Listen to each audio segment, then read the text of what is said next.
তো মোৰ পাৰ্ট 7 ভিডিঅ'ত MS Wordত পেজ এটাত কেনেকুৱাকে ৱাটাৰমাৰ্ক লগাব পৰা যায় হেতু আমি জানিছো।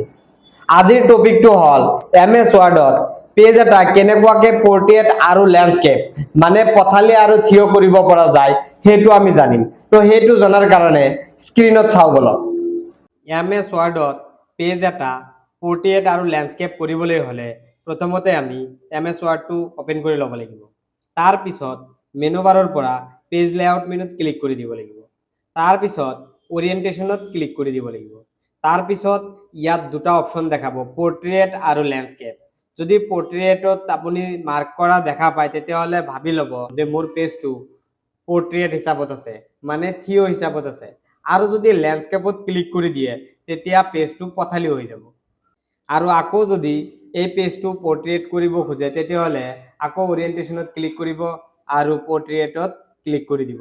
তেতিয়া পেজটো আকৌ পোৰ্ট্ৰেট হৈ যাব, মানে থিয় হৈ যাব। আৰু যদি আপুনি ভাবে যে মোৰ প্ৰথম পেজটো পোৰ্ট্ৰেট লাগে আৰু সেকেন্ড পেজটো ল্যান্ডস্কেপ লাগে তেতিয়াহলে আপুনি মেনু বাৰৰ পৰা পেজ লেআউট মেনুত যাব লাগিব।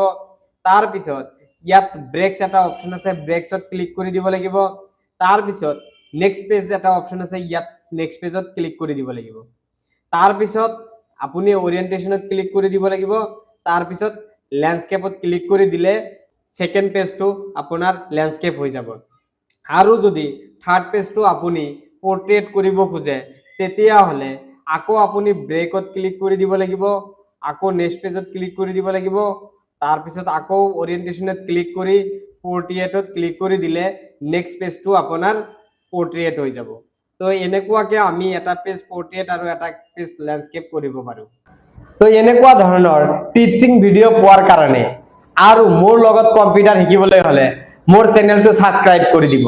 মোৰ চেনেলটোৰ নাম হৈছে SK এডুকেশ্যন নলবাৰী। ধন্যবাদ।